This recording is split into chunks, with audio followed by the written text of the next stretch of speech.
as we move forward, that oppression often involves, and I like Jerome Shealy's definition, it's a systematic and deliberate strategy to suppress power and potentiality of people by legitimizing and institutionalizing unhumanistic and person-delimiting values, such as inordinate materialism, fragmentation, individualism, and unwarranted competition.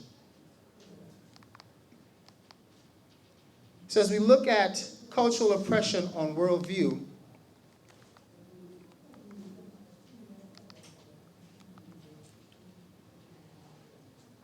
there are some things to think about, that under unnatural conditions, cultural oppression on worldview usually occur in situations where two groups occupy the same space. But obviously, if one group in that space has more power or defines power or have the ability to control access to power and resources, there can be situations where individuals experience cultural oppression. I think it is safe to say that each and every one of us in this room are descendants of individuals who have experienced cultural oppression and trauma. I think if anyone can put their hand up that they don't believe that they're descendants of that, but I think for the purpose, we understand that in the Caribbean and Latin America, that we are descendants of individuals who have experienced cultural oppression on our worldview. So the Afrocentric Perspective in social work was developed at Clark Atlanta University. At least there are, as I said, other perspectives. Howard has a black perspective. So we're not the only school of social work, but this particular version was developed in response to what our school saw as an overpreponderance of Eurocentric-oriented methodologies in dealing with and how to deal with issues with people who are oftentimes not of European origin. So the Afrocentric perspective really is rooted in the African value system.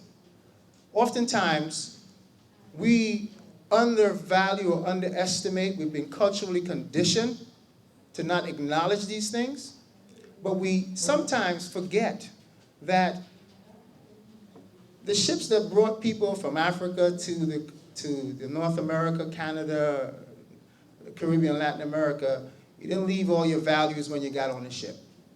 So we can safely say that there are some things that have survived. And there's a sense of family, cooperation, community solidarity, empowerment, respect, and self-help. And as I look at and speak to individuals from the different countries over the course of the time that I've been here, I constantly heard these themes jumping out at me. I spoke to my colleagues from Suriname. As I speak to my colleagues from Barbados and different places, I'm asking questions, and sometimes they don't know the purpose of me asking those questions. As a social scientist, you are asking these questions to gain a better understanding of who we are.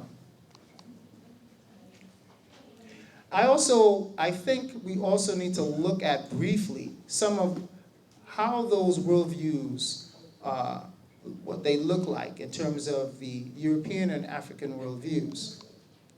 And these are central tendencies. I say that because I'm very cognizant, I want to be mindful that not all people will ascribe to this, that individuals, depending on their individualized worldview, in terms of one's socioeconomic status, one's educational level, the exposure or how connected one is to their group, also determines these central tendencies.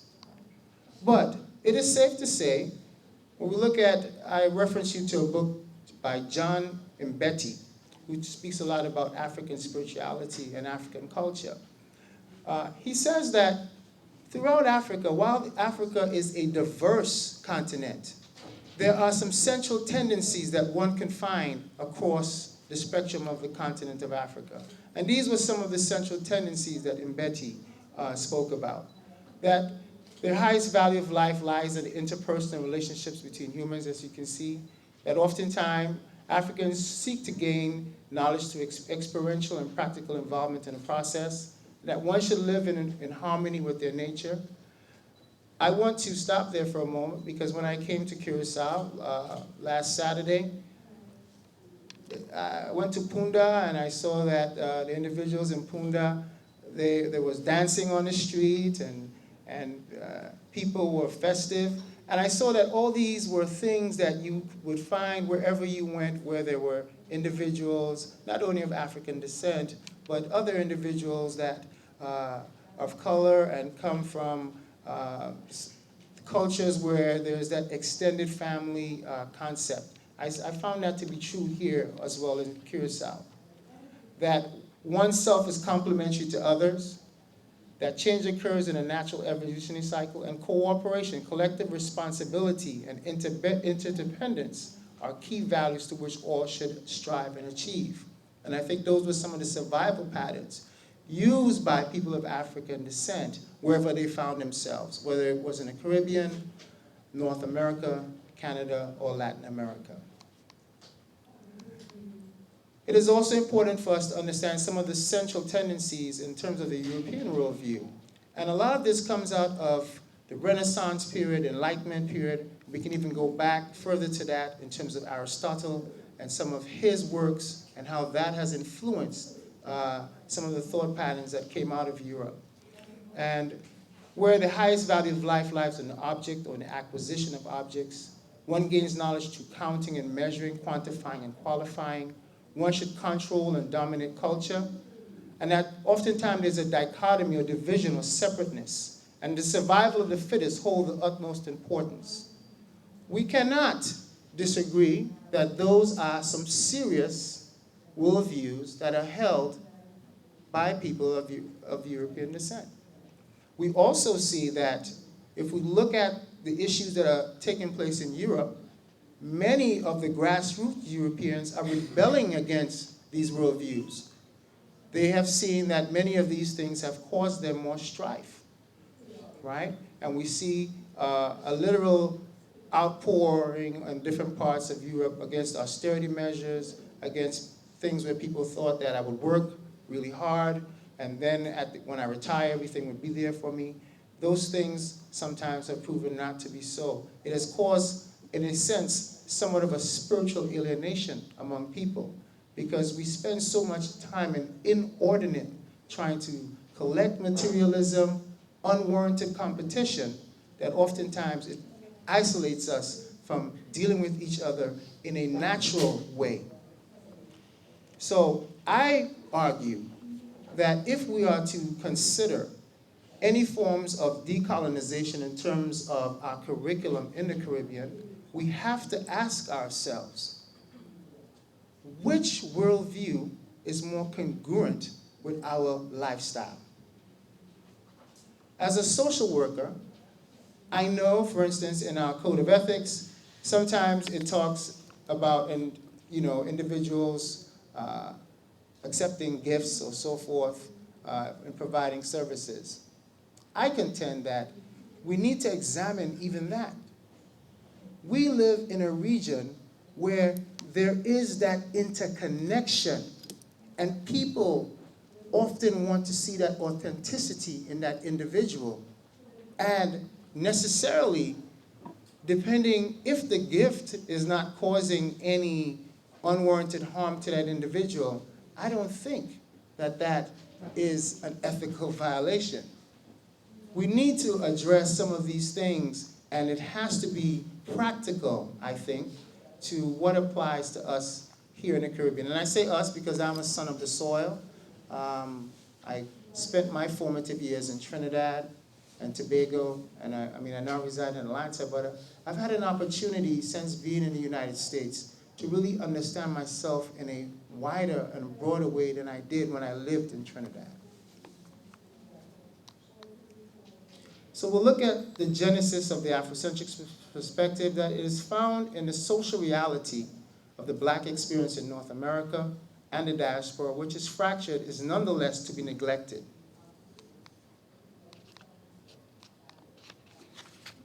The Afrocentric perspective looks at the survival patterns of African Americans and other individuals of African descent in the diaspora to increase our understanding of the human condition. Emphasis is given on the ability to understand the importance of roles, of culture, in determining how people and groups experience and those who have lived historical oppression. View their ability to gain power, position, and resources within their respective communities. The perspective points to a position that is both particularistic and universalistic in its objectives, in that the Afrocentric perspective is not only concerned about the advancement and human rights of people of African descent, but all people who live in oppression.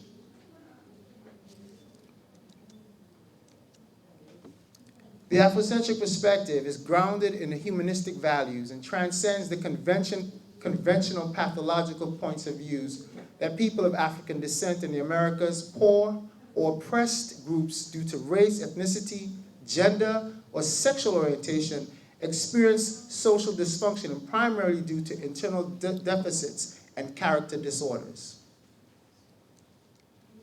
Furthermore, the Afrocentric perspective places a primacy on the strengths and uniqueness of differential population groups and dictates service response patterns with respect to cultural integrity of the affected populations as well as their ethos, talents, and creative cause.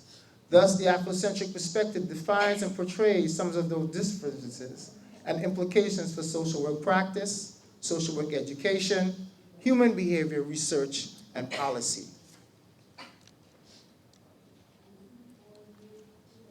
The perspective, first and foremost, is characterized by the fact that individuals of African descent in the Americas and other minority groups, whether due to race, ethnicity, gender, age, sexual orientation, are the leaders in interpreting their experiences in reality and must therefore take responsibility for defining it within a framework of objective reality, the condition as they see it. Furthermore, the relation between objective reality, the condition, and the subjective reality, the understanding of those conditions, involves a complex and continuing interaction between what is and one's perception of what is. The Afrocentric perspective establishes a mindset within the evolutionary historical development of individuals of African descent in America before and after their dispersal, and it nourishes a belief in prevailment. And I think as social work practitioners, educators, that we have to approach our work in this region from that perspective, that regardless of the group we're dealing with, that we have prevailed, and we have to have a high sense of belief. A lot of people don't know that the strengths perspective is really feeding off of these perspectives. The strength perspective really came about in the 1980s, if you do the research. And a lot of the strengths perspective was done off of the research in terms of what was done in schools like Clark Atlanta University and Howard University in terms of utilizing these types of thought patterns in terms of how we provide services to individuals. So as such, the emphasis is the need for social work practitioners to understand and appreciate the significance of history. It is virtually impossible, to take an effective social history of an individual in the absence of their socio-cultural history or of his or her group. To do so would run the grave risk of misinterpreting objective reality to conditions in favor of the practitioner's subjective reality being observed in terms of your understanding of those conditions. So the Afrocentric perspective, by virtue of its grounding in the humanistic values and advancement of human rights and social justice, equips you as a practitioner, the educator, the researcher, the policy analyst, to maintain your own humanity in the constant face of dehumanizing conditions often experienced by the practitioner in the delivery of services to disenfranchised populations. It frees you as a practitioner to teach and share humanism with all, even in a social milieu that oftentimes is hostile to humanistic values and the advancement of social justice. So some key assumptions is that I'd like you to take away, because I don't know if we'll have that much time for discussion. I would have liked that. But first of all, let's look at the core constructs of the Afrocentric perspective. Not that it is race-based, but it is looking at how do you deal with individuals who have experienced historical oppression. And it seeks to bring about an understanding that human beings are not separate from their experiences or cultures, that one's heritage forms the basis for developing an understanding and appreciation for diversity, for your diversity and the diversity of others. As such, being mindful of this social fact while attempting to assist your client system is critical towards developing an authentic therapeutic relationship. Understanding the issues of populations of experience or experiencing various forms of oppression, discrimination, or marginalization aids in the process of building authenticity and cultural humility. Notice I did not say cultural competence. For me, and for other Afrocentric perspective, that is a very Eurocentric way of looking at things. Who is really culturally competent? I don't know anything about everybody's culture. So we have to practice cultural humility. That is the key thing as we work with our client systems. Understanding that your client system is the expert in interpreting their problem, and your role is the process of self-actualization and spiritual realignment of your client system. So the basis of the Afrocentric perspective is that component that we recognize not only among people of African descent, but we can look at the Aztecs, you can talk to individuals from Mexico, Peru, that there is that spiritual basis. We are trying to align ourselves spiritually.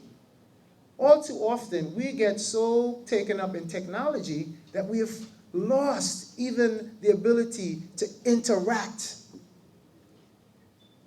And at the heart of what the Afrocentric perspective is saying is that a lot of that is lost. And we need to realign our client system, whether it's the individual or the community, towards this deeper level of understanding of self. I see you. I see you. I see you, and I see you. That is how we begin to look at decolonizing our curriculum. So this will occur through the use of shared knowledge, coupled with the client system's use of their personal or lived experience. We believe that in doing so, you are moving your client towards Sankofa, which is the realignment of self in relation to one's wider community by taking from the past what is good and bringing it into the present in order to make a positive progress through the benevolent use of knowledge.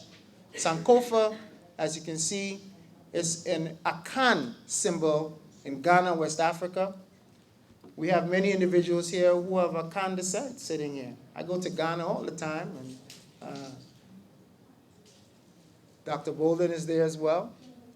And that symbol with the bird putting its head back is showing that we're using from our past what we need to, but we're not stuck in the past. If you notice symbolically, the bird's legs are facing forward. So we're pulling from the past what we need to as we move into the future. So we have to think of those things that, in terms of curriculum, practice, and research, that is embedded within our own cultural experiences. I'd like to leave you with a quote.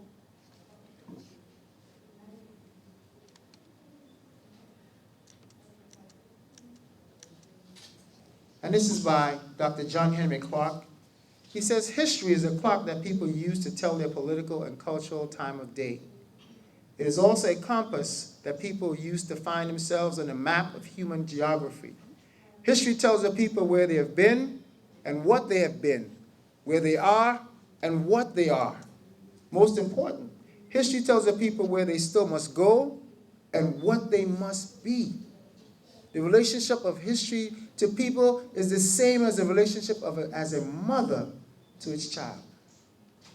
I challenge and I urge each and every one of our scholars, politicians, policymakers, that you have a moral obligation as Caribbean social workers to come up with new methodologies. We're not discounting other methodologies, but what we're saying is we have to have methodologies that are indigenous or relevant, based in our own historical and cultural experiences. If you fail to do that, you are failing another generation within this region. I'd like to thank you.